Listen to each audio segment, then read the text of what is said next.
गुलाब का चोर। महाराज कृष्णदेव राय के राजमहल में एक बगीचा था जिसमें विभिन्न प्रकार के फूल लगे हुए थे।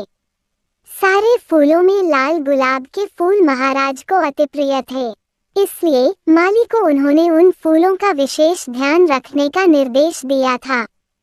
महाराज जब भी बगीचे में भ्रमण करने आते तो लाल गुलाब के फूलों को देख प्रसन्न हो जाते।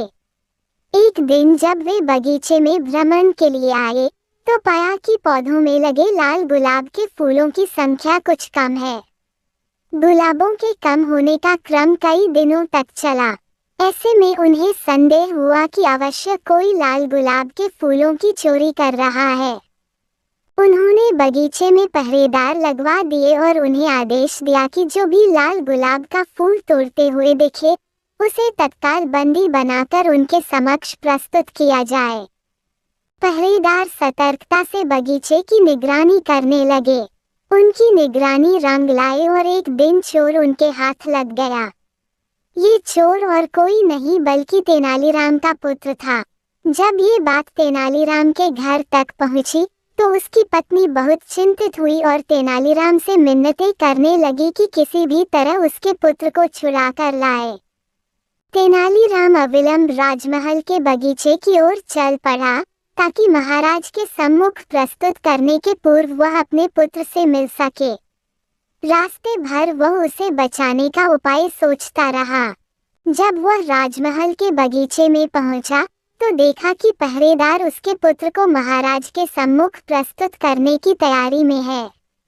जब वह अपने पुत्र से बात करने को हुआ तो पहरेदारों ने ये कहकर रोक दिया कि अब अपने पुत्र से बंदी गृह में मिलना।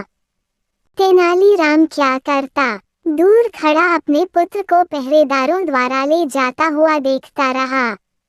उसका पुत्र जोर जोर से रो रहा था और कह रहा था, पिताजी, आगे से मैं ऐसा कुछ नहीं करूँगा, मुझे बचा लीजिए, कृपया कुछ करिए।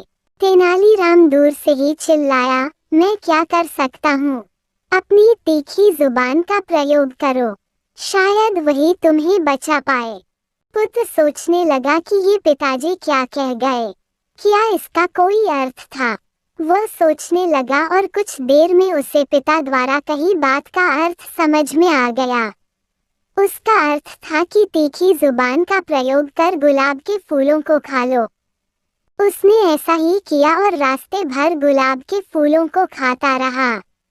जब पहरेदार महाराज के सामने पहुंचे तब तक वह सारे गुलाब खा चुका था। पहरेदार महाराज से बोले, महाराज, ये बालक ही लाल गुलाब के फूलों का चोर है। हमने इसे रंगे हाथ पकड़ा है। लज्जा नहीं आती, इतनी छोटी उम्र में चोरी करते हो, बड़ी होकर क्या करोगे। महाराज क्रुद्ध होकर बोले। तेनालीराम का पुत्र बोला, मैंने कोई चोरी नहीं की महाराज, मैं तो बस बगीचे से जा रहा था और आपके पहरेदारों ने मुझे पकड़ लिया। कदाचित इनका ध्येय आपकी प्रशंसा का पात्र बनना है, किंतु महाराज इसमें मुझ निर्दोष को सजा क्यों। अगर मैंने गुलाब चुराए होते तो मेरे पास गुलाब भी होते, लेकिन देखिए मेरे हाथ खाली है। महाराज ने देखा कि उसके हाथ में कोई गुलाब नहीं है।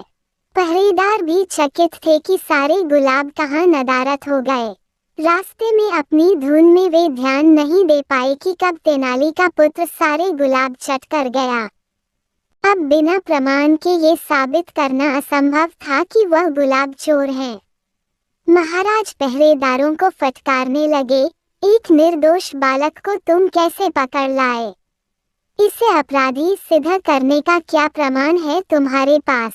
भविष्य में प्रमाण के साथ चोर को लेकर आना, इसे तत्काल छोड़ दो। तेनालीराम के पुत्र को छोड़ दिया गया।